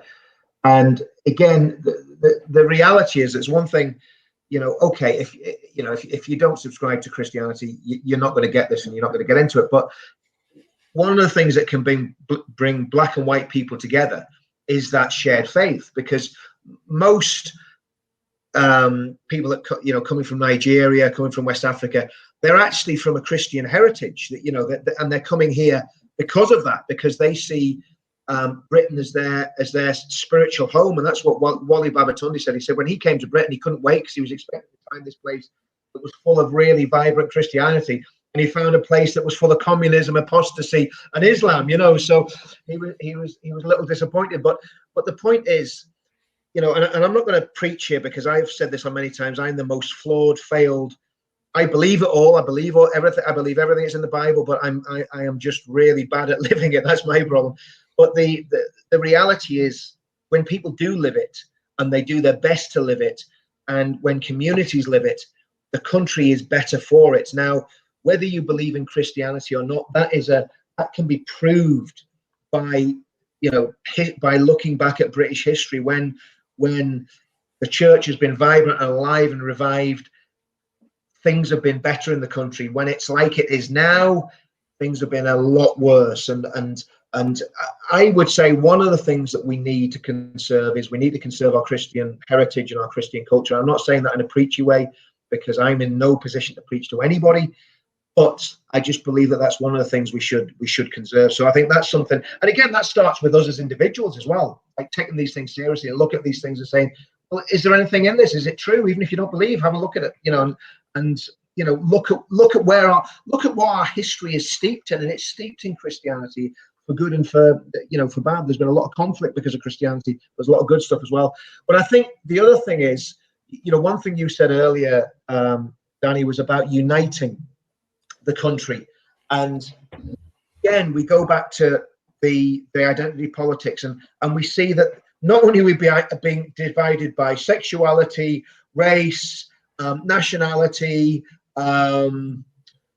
religion, but we're also now being divided by gender. So men and women are being pitted against each other, and we need to find a way of saying, again, and I suppose it does go back to Christianity, we need to be able to go back to a way of saying we need to love our enemies, love people who are against us, and start listening to what people have got to say, but at the same time not compromising on what we believe and what we know to be right and what we know to be true. So it's finding that way of having a dialogue with people where you don't compromise what you believe in, but you actually manage to get through. And I remember I was working with Tommy's team on a project a few months ago. And I was in a hotel in a certain part of the country, and there was a miner there, not a miner as in a child, a miner as in a guy that digs coal out of the ground. There's a coal miner there, ex-coal miner and he did one of Scargill's men, and he basically battled at Orgreave Colliery. He was a big, tough guy, and he was probably in his mid-60s, real nice fella. And we were having a few beers, and I started talking to him, and he asked what we were doing. I said, "Oh, we're working on this project with Tommy Robinson." And he was like, "Oh," he said, "I like him." "Oh, no, really? That's good." He said, and he said, yeah. I said, "What about Brexit?" "Oh, yeah, I voted for Brexit." "Oh, that's good." I said, "Well, what did you vote in the general election?" "Oh, I voted for Labour." I'm like, "Well, hold on a minute. You just said that you like Brexit. You just said you like Tommy Robinson." And he said, "Yeah, but I really like Corbyn as well. He's a really nice fella." This guy, I mean, talk about cognitive dissonance. I mean, I was like, you don't see the contradiction here, and he was a bit too big and bulky to really get into too much of a row with him. I said he was about 6'4" and about 18 stone and muscle. I said, "You used to knock people out when you were younger, didn't you?" And he smiled, I wasn't going to push him too far, but the reality was that we got into a good debate, and it was a good-natured debate. And he was an old-fashioned Labour man. He was an old-fashioned, patriotic, loved the country, but was a socialist, right? And I can find common ground with someone like that, and I can talk to someone like that far easier than I can talk to someone that's a university-educated Marxist that will just shout me down and scream in my face. And we've had those at the demos, Danny. I mean, it's like you go to a demo and you end up with some middle-aged school teacher trying to hit you over the head with a socialist workers party placard. So it's finding the way of bringing people together without compromising what we believe in, and I think that's a really important thing as well. That we've got to. How do we do that? What do we do? Well, over the last few days, I've had a way of thinking of what I'm going to do personally and what I'm going to try and do, and I think it's important that I try my best to make it happen. Now, there's a lot of, we all know that the left wing and the right wing, and they're all merging into each other, and it's not really a definite left, right. Well, there's a definite left, it's not a definite right, and things like that. And I stand on black and white unite. I'm not going to go away from that for many reasons. It's important. But there's a lot of the middle ground people who are not particularly left wing, they're not particularly right wing, and they're there just milling around like the miner. He likes all of this, and then he votes for Corbyn. So he's a kind of middle ground, and that probably is the forgotten few or the silent majority, whatever you want to say. And if people won't come over to me and my message because I say I'm right wing, so I'm not going to be calling myself right wing anymore. Okay, I'm just I'm there for Britain. Right, I'm here. I'm a British commentator. Because if I say right wing, people automatically will go from my message. Oh, he's just one of them right wing people. But if I say, look, I'm here to unite. I'm here for black and white people to unite. and we're not going to have a right-wing agenda. We're not going to have. I can stand with anyone near enough who is for Britain, who has the values, the traditions of this country to heart. I can stand with them. So if we go and gain these people who are only standing for British values, British people and traditions, we lose the right-wing tag. And if you don't want to unite, it's easy to see who the infiltrators are, who the people are, because they don't want to unite with us. So they're not part of what we're doing. We want something bigger. And then once we get a movement of people only standing on British values, then we can start putting it into local government. When we put it into local government, we can start putting it into major government. And this is where a nationalist government, I always say we need a nationalist government. So if we can do this slowly, step by step, not missing out a step, not trying to go quicker than what we are, we can in potentially 10, 15 years have a nationalist government with a lot of people knowing that we are about Britain and we're all standing together, and this is who we are. And we're not going to be like, oh, you're right wing or you're there. I think that's important to lose them tags now. And that's why standing on black and white unite, and then the unity, and then it's Britain. It's basically Britain for Britain, you know, and that includes the union as well. And also with that, sorry, Richard, with that, it's going to be, we got to believe in the unions as well, because we've forgotten about our unions. We've forgotten about how, even when you want to go on holiday, people want to go to Turkey and that, you know, we can go to Northern Ireland. You know, there is nice places there. There's good culture there. We can go to Scotland. It's beautiful. We can go to Wales, another beautiful country. We need to start investing in ourselves, in our people and our culture. If we don't do that, we're going to be took over by the Marxists. We're going to be having an infiltration of undocumented migrants from anywhere. Once the door opens and people know, you're going to start getting people that just want to come, you know, from wherever. It doesn't even have to be a country you can't fly in from. If someone wants to come in illegally because they're a murderer, they're going to do it. And if we're allowing these routes, we're going to have more and more and more. So basically, I want to try and get a movement of people who are we're just standing on our values of our country, you know, and that's the United Kingdom. It's not even England. And that's why I went to Wales. I'm going to be going to Scotland, and I hope to come over to Northern Ireland soon as well. Welcome, Danny. Come across. We'll get you put up in somewhere very, very nice. We'll get you in a luxury hotel when they all open again, because all the hotels over here are good, and the Guinness is good. If you like a pint of Guinness, you don't get Guinness. You don't like it? That's all right. No. Whatever you want to drink, we'll find something like decent. But no, you know, come across, Danny, and we'll take you around and we'll show you all the sites, and definitely, because, you know, I mean, since we've been doing this movement, I've done demos in Scotland, England, Northern Ireland. Haven't done any demos in Wales, but we've had people on the ground in Wales doing demos at the same time as we were doing other demos. So there's people in all corners of the United Kingdom support what we're doing in our message. And somebody put a comment up there saying the movement's dead. I don't agree with that. I think the movement's just asleep. We had a huge takedown by the establishment. You know, whenever we did the deal with UKIP, the establishment very successfully literally castrated the movement using some very sinister means and methods. But we expected that. Now, I think it, and I always meant when we start talking about politics, I always mention For Britain, and I always go back to what Anne-Marie's been doing, and I think she's stayed in the trenches. She's carried on fighting. She hasn't given up, and I would like to see, certainly, Anne-Marie being part of the solution to this problem. She's extremely brave. Again, she's not right wing at all. I mean, she's come out of the Labour Party. She'd be very much, I'm sure, on the women's rights side of things. That's what she's campaigned on for years. She's against animal cruelty, so she's against the ritual slaughter, whether it be halal or what's the other one.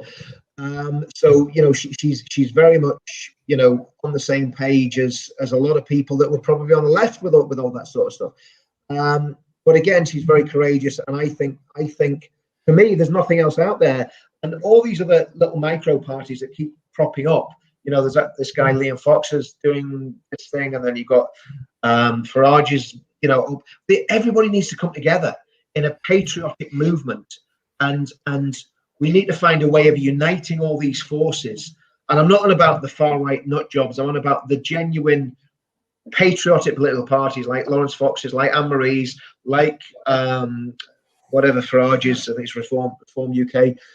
All those parties need to come together. Now Farage is obviously gone, so that might be a good thing, because I think Farage was maybe a little bit challenging to deal with, from what I gather from people that actually work. And of course, UKIP's still there as well. So it's how if we can get all those parties together, we could make a heck of a difference. And I think I said that about UKIP and For Britain. I think they should need to have a coalition pact together, because they're both going to be important coming up in the locals, local elections and the general elections. But there's just one thing on here, right? That diamond, this one here, right? That diamond geezer. You read my mind there, yeah. Okay, yeah. This is exactly what I'm saying about as a movement. Now, this is, people are trying to copy him. He's risked everything, and that he's gone through so much. Okay, where he didn't need to, because people should have been taking up the slack as well. Why is it when anyone wants anything to do, it's all to do about Tommy? He's got to do this. Why can't people just stand up for the country, and then we all come through together? This is exactly what I'm on about. It's not all on Tommy's shoulders. He's gone so much, and he's had no thanks for it at all.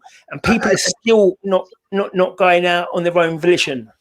And do you know what, Danny? I mean, the thing is, I've said this many a time. We need 10,000 Tommy Robinsons. Obviously, there's only one Tommy Robinson. There only ever will be one Tommy Robinson. But the thing about it is, I don't think people understand how much Tommy has suffered. And I'm not going to go. I've some insight into stuff that he's been through that he never talks about publicly. But he has suffered a great deal for this cause. And many of us have suffered in lots of different ways, but he has suffered more than anybody, I think, in the UK that I know of. And he is still fighting, and he's still battling on. He's been abused by the left. He's abused by the far right. He's abused by the establishment. But there's a lot more comes against him than that, in lots of different ways. And he's still standing, and he's still fighting. And he should be an inspiration to every single one of us. And and you know him, and I know him, Danny. And not just as he stood, he's a nice guy, and he's still a nice guy. I mean, a lot of people that's been through what he's been through would be bitter and bent out of shape beyond recognition. But like Stuart McDonald, we are Tommy Robinson. I've said that on a platform before. I said, we did the old I Am Spartacus thing, and but we should be listening to what he said throughout the years, and we should be knowing how the establishment has killed him. And imagine if we all was as public as what he is. I don't think half of the stuff that the establishment have done could have done, because they know how many people are saying exactly the same things. But when it falls on one person, and a lot of people go to demonstrate, and a lot of people but what about the rest? The rest of the stuff he's done, the rest of the stuff he's doing, and he'll continue to do, because he has courage in what he says. He knows exactly how he wants to shape Britain. And that's important. And that's why at any occasion I can, I will stand with him, and I will tell my truths as well, because it's important for everyone to do their bit, not just wait for one person, and it's a travesty what the establishment's done to him. And I don't know any man that would still be there now, who'd still be here now, still fighting. And you know what? My hat goes off to him every single time. Me too, Danny. And I mean, at the end of the day, he is extremely, extremely resilient. But at the same time, people can only take so much. You can only get kicked so many times. And again, what's happened to Tommy is on a par with what happened to people in the communist bloc. When you look at the way people were taken off and tortured and imprisoned for what they believe. Tommy's been in prison. But the reality is he's been in prison for what he believes. Yes, they've made up trumped up charges. They've got him on all sorts of technicalities. But he's been in prison for what he believes and what he stands for. And like I say, when I complained to the Met about their treatment of a Free Tommy demonstration, and I actually got sitting down with the second in command of the Met. He was the head of the public order. and he didn't like me very much, especially when he was talking about racism and accused us of being racist. And I said, well, there's only one person in this room who represents an organization that's been called institutionally racist, and that's you and the Metropolitan Police. He didn't like that very much. But I said to him, I said, look, I says, if you want to stop disorder on the streets at Tommy Robinson demonstrations, feed this into your network of the establishment. Stop putting the man in prison for stuff that he hasn't done, and then you might find that people don't take to the streets to call for his freedom. Anyway, I mean, you know, to me, Tommy is a symbol, and he's a sacrificial lamb. I mean, that man has sacrificed so much for this cause. And I hope he won't mind me saying this, and maybe he will, maybe he won't, but I'm going to say it anyway. But he told me that when he was doing one of his prison sentences, a vicar came to visit him, and the vicar said that to him. He said, "Tommy, you are the sacrificial lamb. You're the man that's basically sacrificing your life for this cause, for fighting for what you believe in." And yeah, it's extremely difficult, to watch. And let's hope that he's vindicated, and that someday people realize that what he was saying was 100% true. Oh, they will do. History books don't lie, and history books there'll be people in universities, and they'll be doing theses on him and where we went wrong, where as a country we went wrong, because we could have stopped a lot of things many years ago. And that's another reason why I think we need to lose a few titles, a few left and rights, and that one, because we need to get you know, all ethnicities over. Anyone that's British, you know, the Sikhs, look how big the Sikh community is and how they love Britain. But we don't see many at the marches. And I just always believe now that it's because it's deemed as right wing, and right wing is always going to be used with racism. So if we can kind of tailor it to say, do you know what, we're not nothing, we're just British people, and we're making stands, we're making waves. And I think more and more ethnicities will come across, and then they will confirm that they do believe in what Tommy says, and what he has been saying, they 100% will back it. And the mainstream media is lying. And all these small little things, and when it's out there in more and more, if you look in America, the Black conservatism movement, that's massive now, and there's loads of information that people wouldn't know. You know, even when they say that Martin Luther King, he voted Republican many times, you know, and people would always say no, he wouldn't have been. He would have been a Democrat, you know. And it's these little bits of information will get out to the masses, and then they'll look into it even more.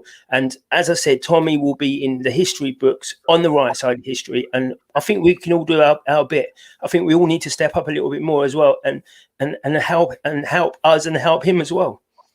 Yeah, no, totally. And I mean, I think one of the problems is, Danny, that when we first started the veterans movement, we had Sikhs. I mean, and again, Veterans Against Terrorism still goes on Facebook. Gurnak Singh is pretty much running that now on Facebook. I'm totally banned from Facebook, so I can't do it. But you know, we had Sikhs, we had black guys, we had Gurkhas, we had every single nationality. We had ex-Muslims standing with us, and for some reason, that's all been blown apart. And you know, it's left. There's just a remnant of us left now who are active, talking about this mainly on social media, because obviously we can't do active demonstrations at the minute. And I'm not despondent, because I do believe that the movement's asleep and not dead. I believe it's going to come back.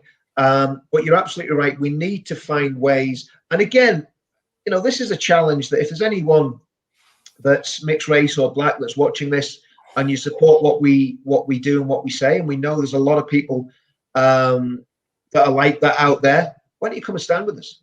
I'll just put that challenge out there. I mean, according to people that believe in critical race theory, I'm not allowed to have an opinion on anyone that's not the same color as me, but I just put it up to... How amazing is it? You can't have an opinion, and then my opinion has got to be something from a white person said. Yeah.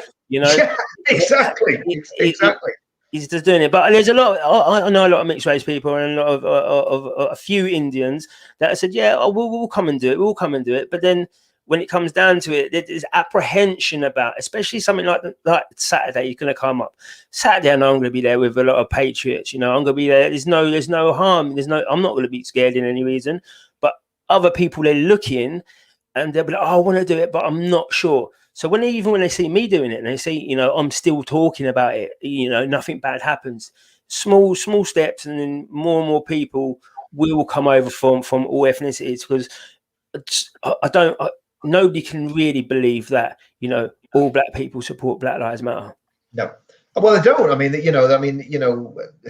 every single person that's black or mixed race that I spoke to doesn't agree with Black Lives Matter. And actually, even there was a guy who used to be involved in Black Lives Matter, and talking to him, recently, he seems totally not to believe what they believe. Because I think what happened was, I think, and again, I've got to be careful how I say this, it doesn't come across wrong, but I think there was a naivety among certain people in the black community, and they didn't understand what Black Lives Matter was fully. Whereas those of us who'd been, looking at what was going on with various different Marxist groups, with Socialist Workers' Party, with stand up to racism, and all these, I mean, you look at the wording, stand up to racism. How could anybody demonstrate against stand up to racism?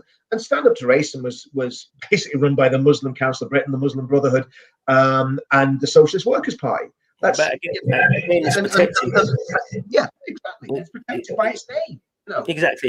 That's the women's rights, that's Black Lives Matter, there's stand up to racism, all these people have catchy names, and they're all part of the same Marxist agenda. But there's a lot of people who with Black Lives Matter who didn't agree with it, but they still haven't stood up, and they still don't stand up now. I could expose many people, right, from emails and whatever coming across, to say it, just turn on the camera and just say it, and then we'll pull it out. Oh no, I can't do that because my community will hate me. Well, again, I think this is where the black churches failed dismally, and again, I'll be called racist for saying that, but I don't care. The black churches could have stood up in this country and said, we stand against Black Lives Matter because it's a Marxist, anti-Christian organization. It's against the family. You didn't hear a word from them. Now, don't get me wrong, there was a few people came from the black churches to our demos. Ricky Doolan and some of his mates were from one of the big black Pentecostal churches. But from the leadership of those churches, not a peep. And actually, from the leadership of the Anglican churches, not a peep either. But of course, they would have been called racist if they stood up. But the black churches had an opportunity to show what they were about, and they missed that opportunity. And well, that's up to them. They've got to stand on their own convictions and answer why they didn't stand up and say that this movement is basically not what it's proclaiming to be, and is damaging to the black community. And it will, as time goes on, it will be proved how damaging the ideology that the communist organization called Black Lives Matter is to the black community. And I think it's done a huge amount of damage to race relations in this country. And it has, 100%. I get angry sometimes. I watch it sometimes, and I'm like almost swearing at the TV screen when I see people like Kahindi Andrews, some of the female, I can't remember the name, some of these people that get reeled out. They're all professors of black studies at some obscure university up and down the spine of the country, and they're spouting anti-white hatred, and it's difficult to watch that. And I'm a pretty moderate guy when it comes to race and that sort of thing. But I get absolutely enraged by it. So what's the general populace being like? And again, talking to white friends are exactly the same. Going, what's going on in our country? How's this happening? How are these people getting a voice? How are they calling me racist? And it's gonna build to something that could be extremely destructive. And exactly. There's a breaking point, and I always say it. That's why I said earlier on that I don't get to go onto outlets that have a massive platform, because I would come out and say it is anti-white, and because that's what it is. If you change the word black to the word white to black in any of their speeches, okay, you'd be arrested. You would literally be arrested for racism. And I don't care who it is, black or white supremacists. Yeah, I have no time for them. I can't allow them to have a voice. But when it's facilitated by a government when the Keir Starmer takes the knee, and then Dominic Raab says, no, I wouldn't take the knee. And then he's the one that gets castigated for. He's the one that gets abused for. And then it's more white people are saying, where's my voice? This is why we're seeing people going to the far extreme sides. Because they're like, no, I'm not having it now. I'm going to go extreme because I think that they would have my back, even though they probably wouldn't. But still, it's pushing them further and further away from where they feel comfortable. But they feel they have to because everyone's against white people at the moment. This is this thing against white people and men. So now, if you like yourself, Richard, you're a white male who you've got both ends of the barrel. Now you're going to be chucked out even further because now you're a racist and a rapist. Yeah, exactly. I mean, that's I will have to do that video. All white men are psychotic, racist, potential rapists. I think that's going to be a video I'm going to do. When I finally want to burn my YouTube channel because I'm getting sick of the nonsense that YouTube are putting on us. But I mean it's just so true. But I mean this is encouraging here. This Johnny Wright. With big respect to you both. The truth will come out at the end. BLM are dividing us all. I'm a youth worker who've been doing lots to bring communities together, and BLM have put us back 30 years. And I don't know whether Johnny's white. Do you know the good thing about this is I don't know whether Johnny's white or black, and I don't care. Yeah, but when we both read that, that wasn't the first thing that would come into our minds, Exactly.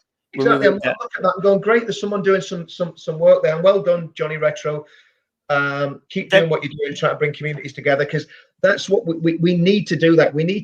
What we need to do actually is basically show that these people are extremists. We need to show that these people like Kahindi Andrews. I believe Kahindi Andrews is racist. When you listen to what he says, when he talks about the psychosis of whiteness, like you say, if I did a video talking about the psychosis of blackness, I would quite rightly be thrown into outer darkness in terms of media representation. I'd never, I'd lose my channel, I'd lose everything. But he can go on national TV and talk about the psychosis of whiteness and then go and laugh about it in little private chats that's fortunately I've had access to and seen, where he's chatting to his little Black Lives Matter and Muslim chums about how he's castigated all these white people. And if I did that, I would be quite rightly never see the light of day again on any media. But he gets a platform on Good Morning Britain whenever he wants it. There's something wrong there, and we need to show that we need to out these people as extremists to show that we're actually the moderates. But wanting a cohesive country that lives together, gets on together, makes lots of money, has a nice life. I mean, I'll be honest with you, Danny. I would love to not have to do this anymore. But the amount of times I get up and go, do you know what? I'm not going to do any more live streams. We get all this crap from the Nazis. We get all this crap from the communists. We get targeted by newspapers and so on and so forth. I can't be bothered with the hassle of it. And then something happens and I go, do you know what? I've got to do it. I've got to keep doing this, even though it's it doesn't bring anything to my life. This isn't my identity. I'd like to just do business, make money, go swimming in the sea and do a bit of fitness. That's all I want to do, and look after my family. That's it. I'm not interested in being a politician, but I keep getting drawn in because of the bullshit that I see on the TV and on social media and in the newspapers every day. And I go, well, at least, okay, there's only going to be a couple of thousand probably see this video, but it's better than nothing. At least the voice is going out there. And, because it would be nice just to not have to do this anymore. But until this is done, we're going to have to keep doing it, mate. It's as simple as that. Exactly. and I'm the same, I'm at the beginning of the journey of hatred and losing everything. It's my moral duty. It's my duty as a British person to stand up against anyone that's going to cause my country harm. And these people are causing my country harm. And as you say, we need to be able to expose them as the extremists. But the thing is, when we do that, we've got the self-hating white liberals that are always going to say, well, no, they're not extremists. They're doing it for this reason. If someone did the most heinous crime, if that copper, the Metropolitan Police, if he was black, okay, and he murdered that girl, then the story would be a lot different. The coverage of it would be a lot different. And this is the problem. I can get away with a lot more when I'm speaking than anyone on here. You know, you've had your YouTube took down for certain things. I've said certain things on there. On Twitter, I put inflammatory things out just to see how far it goes, and I tell someone white to put it on. Within 10 minutes, they've got a warning, or they're being reported, and mine, I'm allowed to. So is this constant divide, this constant playing everyone off each other, you know, and it's not getting anywhere. And there's only the only one thing I can see is it becoming Marxist, and then it will want it to be a communist country, because then they can start doing things with China and Russia. You know, they can start playing into their hands. And if Biden does it over in America, there's a superpower of communism, you know. And so just forget the divide, and we just got to come together as much as we can, and support each other as well. Like on the channels, support each other's channels, you know, because you get a couple of thousand to see the video. If everyone then shared it on once, you know, that would make it go massive. And it's not hard to do a little share it out to someone, or give it to somebody who has different thoughts to you. So there you go, watch that. You know, it's a couple of hours. I think that's key. I mean, if we could get, you know, I mean, it's you know, we're famous for doing long videos, probably both of us, Danny, you know. But you've got to do long videos, because there's a lot that you've got to. And what happens when you're talking, you're reasoning things through and you're working things out as you're talking. So it's not like, it's almost like when we're having a chat, it's like we're having a chat down the pub. It's not like we're doing it in front of, you know, I don't know, 50 people or whatever it is. It's just like, we're just chatting about what we believe, what we want to see happen. And Miss Sussex says, keep doing this, guys. This is not time to give up. I have no intention of giving up until we've achieved our aims. But the reality is, I'd love to be able to give up, but I can't give up until I see my country safe. And you know, I'm a patriot. I love my country. I love Northern Ireland. I love England. I love Scotland. I love Wales. And they're all being run by complete and utter balloons at the minute. We've got lunatic. The lunatics have taken over the asylum, literally. You know, and you said something earlier, Danny. You said Marxism is taking over. Marxism has already taken over. So what we need to do is we need to have a reformation, if you like. We need to get back to what the UK should be like, and what it was like. Well, has it ever been like that since I've been alive? I don't know. Maybe I'm an idealist, and this sort of utopia isn't possible. But what we can do is do as much as we can to influence the situation and win people over to common sense. And I believe the reality is, most people that voted for the Conservative Party in the last election weren't voting for what they got. They were voting for what they believed was genuine conservatism. They were voting for Brexit again, you know, as they did in the European elections, and then in that general election result that we've just had. So, you know, and the fact that we've got Brexit in some shape or form, even though what's happened in Northern Ireland is a disaster and it needs to be rectified, but we've got Brexit in some shape or form, and we've got to stay active, and we've got to keep the pressure on, and we've got to keep making this voice heard, because there's a lot of good people. I mean, I you know, some of the best people I know are in this movement, and we've got to keep fighting and keep pushing on, because there's still a lot at stake, and I think we can win. I'm absolutely convinced that we can win, but we've got to keep doing this, keep putting the videos out, keep talking, keep talking to your friends about it, keep talking to, you know, to people that you meet just in daily life about these sort of things. And it's important, and things like tomorrow, like today outside Westminster, on Parliament Green, whatever it's called. There was loads of people there about the crime bill that's happening, and the how it's going to take our voice away from protesting. So I'm you know, everyone who's watching, or if you're in London or around London, it's important you go down there. I'm going to be down there tomorrow. I'm going to go down there. I'm going to let them hear my voice, because, you know, you're not going to take away my right to protest. You're not going to take away my right to shout as loud as I can, and, you know, and let everybody hear my words that I've got to say. You're never going to do that. And it's important that we get together with everyone and do this, because this is a matter for Britain, for left, right, centre. It affects every single person. And going back to the beginning bit of Scotland, it's funny how they're introducing this bill now, when the SNP local elections are coming across. So once you start saying something against them in the local elections, you could have the police at your door. And then going back again to the extra powers that the metropolitan police, the whole police force have got. Why did this copper do this thing to a woman? Well, if you give it powers and you're allowed to beat anyone up, you're allowed to go into anyone's houses. Up here, if you're a bit unstable, you're going to say that you are above the law now. I could walk up to anyone and say about the sea, and then assault them or whatever because they're not following the rules, and that's allowed. So this is how it's getting. That's how it's getting to it. It's rules and regulations that are against British people to suppress what you've got to say, because they know what's down the road. We don't. They know exactly what's happening next year, the year after that, and they need to make sure that we haven't got a right to do anything. And if we do, they can use extreme force to shut us up. Yeah, and I mean, that's what's chilling about all this legislation. I mean, it's like you say, it's interesting that Scotland has just passed the most draconian hate speech laws. I mean, if I ever had any political power, the first thing I would do is repeal every single hate speech law.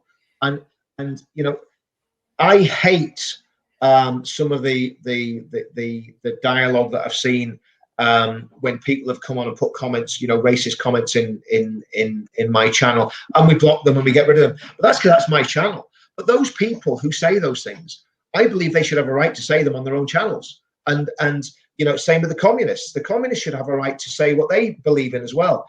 But what shouldn't happen is that everybody gets censored. That's just slightly to the left of Chairman Mao, which is basically what the left want. They want anyone that is not a communist to be basically silenced. What's that? What they call that woman? Ash Cigar or something? Ash Cigar or Cigar Ash. I mean, she stood up on Good Morning Britain a couple of years ago and said, "I literally am a communist." Now, can you imagine if somebody stood up on national television and said, "I literally am a Nazi"? Quite rightly, they would be, again, cast into outer darkness. They'd never be seen again on social media. But she's allowed to identify with an ideology and a political system that has killed 120 million people. Yeah. And these things need to be challenged, and communism and the left need to be challenged and need to be taken apart politically, ideologically, morally. Is it morally right to take goods and possessions of people that have worked all their lives to get those goods and possessions and give them to lazy layabouts and dossers and people that have broken into your country? Is that morally right? I don't think so. And like you say, I don't know. It's we could go on for another 3 hours here, Danny, but I suppose we've got to stop somewhere. So we better kind of wind this up. So always, when I wind one of these things up, what's your final thoughts, Danny? Give us some solutions. What do we, just a couple of sentences of what we do next? It's just my final thought is we've got to support Britain. We've got to support ourselves, and that's everything. Anything you can do that you can tailor it towards helping out England, helping out people of England, or or doing whatever, as long as it's in the best interest of the country, we need to start doing it. And there's a thing on Saturday.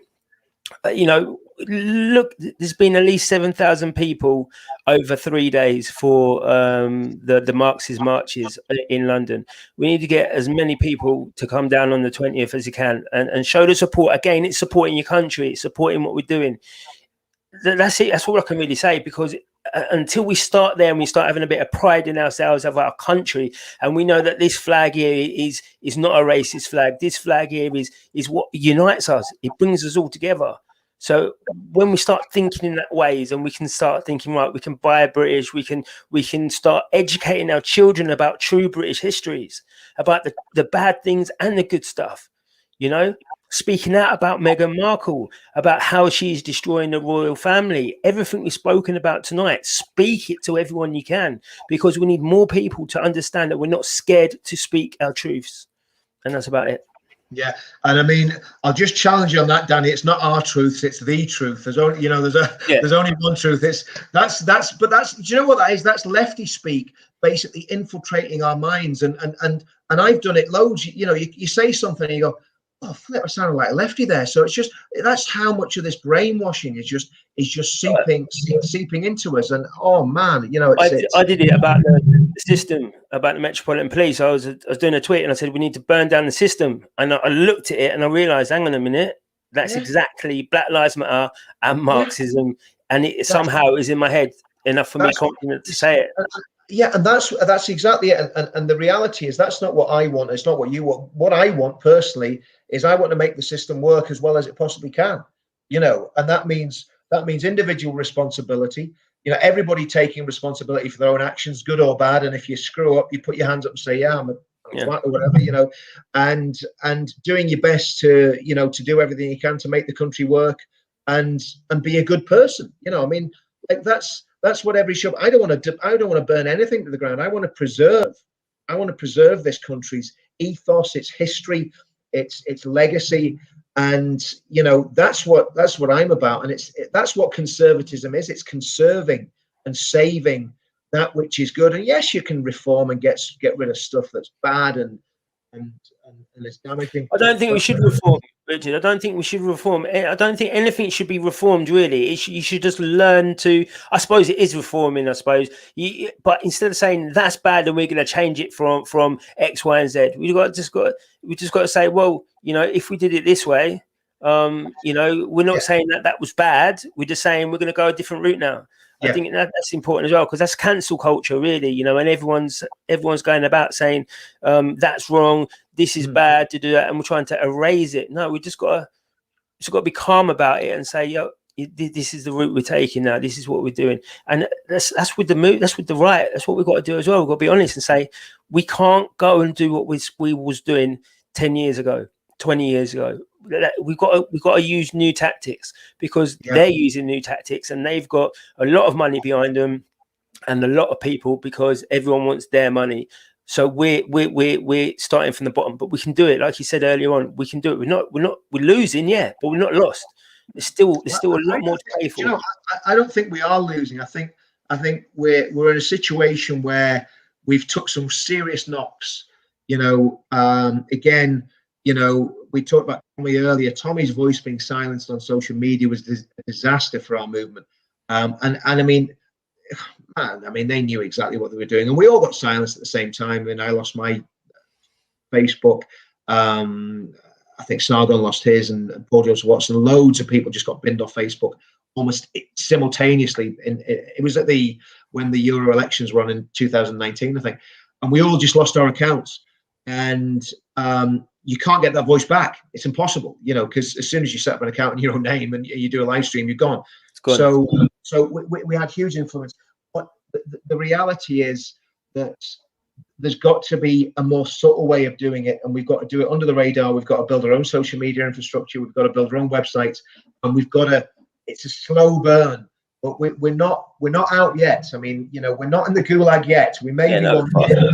And even when we're in the gulag, you know, the thing is, I was thinking about this earlier. Our battle is worth sacrificing everything for, and I mean everything. And that's what Tommy's done. You know, it's worth putting everything on the line. And you know, again, if there's any sort of young people that want to get involved in doing videos, and just do it, just get your face out there and start speaking up for truth, the truth. And, I know, as I said earlier on, I'm at the beginning of the thing, and I know exactly what I'm getting myself into and what, but it's bigger than me, it's bigger than you, it's bigger than everyone else. So if we have to be lose everything to do what we do, I'm fully prepared for that. You know, I'm fully prepared to not leave that battlefield until I can't. And that's what we all need to have, a little bit of that, because it's not us we're doing it for, it's the people coming through us, our children and children's children coming through. What kind of world are we leaving them at the moment? Exactly. And that's it, Danny. I mean, I've got grandchildren, you know, I mean, like I say, I came, you know, from just not being involved in politics, not really thinking about politics, just wanting to, you know, live a quiet life, simple life. But, you know, whatever it costs, we've got to keep going until we get what we want, which is basically just our country at least having the freedoms that we used to have, and you know, and and being safe, you know, a safe country that's not going to be torn apart by civil strife, civil disobedience, riot, you know, even civil war, which is what you were sort of talking about earlier. And that's, you know, I've seen people come on channels and say, oh, they want a civil war. I'm going, really? Do you really want a civil war? Do you really want to be scraping up bodies off the streets and putting them in bin liners? I don't. You know, I don't want war at all. I want peace, and I want prosperity, and I want a country comfortable with itself, and that where people genuinely love their neighbours and look after their neighbours. And that, you know, that's worth striving for, and that's worth fighting for. And if you have to pay the ultimate sacrifice for fighting for that, well, it's a price worth paying, isn't it? To save Definitely, 100%. And it's not like we never have had that in our lifetimes, because if you just look at the 70s, I'm not sure 60s, but the 70s, 80s and 90s has all been like that. And it's only since, as you said, Blair coming in 95, changed all the laws, and that's when it went downhill. But we have had that type of society. So we need it back. We need it back. Sharon, if you want to just, I don't know what you want to say, Danny. What do you want to say? Go on then. Sharon, if you want to say something. She wants to shut me up. Shut Danny up. Oh, anyway, listen, we're going to have to end the stream there anyway. But Sharon, you can come on another time, unless if you get your comment on there in the next 10 seconds, we'll put your comment up. It's below it. It says, Danny, can you? Oh no, it says, Danny, can you shut? She wants to say something. Come on, Sharon, I've shut up. We're waiting. It's tense. No, can't. Oh, God bless. Is that it? That's okay. We're happy with that, Sharon. That's cool. That's cool. We'll end the stream on that. Well, guys, listen. Thanks to everybody that's watched the stream. If you're watching this back the second time, thanks for watching it on the repeat. And if you're watching it the first time or the second time, please subscribe to the channel. Subscribe to Danny's channel, which is the Danny Roscoe Show. Subscribe to Zero News as well, because Tom's been a great supporter, and any of the other Patriot channels. Let's start subscribing. And there's the ex-army Paz, the guy in Wales as well. He was on here earlier. Subscribe to his channel. We need to start supporting each other and bigging each other's channels up, because we can do this together. But you know, YouTube aren't going to do us any favors. And the Voice of Wales, but they've been stopped everywhere. But they're important as well. They've been took off everywhere though. But just try and find them. They are on Gab, so that's a good place to find them. Yep, cool, excellent. Well, listen, guys, thanks very much for watching. We'll do it all again. I've got, hopefully, in the next couple of weeks, I've got somebody. Should I say this? Well, I'm going to say it anyway. A gentleman who was in Sinn Féin, and he got kicked out of Sinn Féin for his stance on immigration, abortion, and the European Union. So he should be a very, very interesting guest to chat to, because he's an Irish patriot. He's still an Irish nationalist. I wouldn't agree with his politics in that respect at all. However, he is a patriot, and he sees what's happening in Ireland, and he sees the parallels between what's happening in England and what's happening in Ireland. So that's going to be a very interesting conversation. And I think that's going to be next week sometime, but I need to just confirm it with him and make sure I've got my dates right. But I think it's going to be next Tuesday is going to be the live stream. Guys, thanks for watching, and we'll see you all soon. Thank you. Thanks.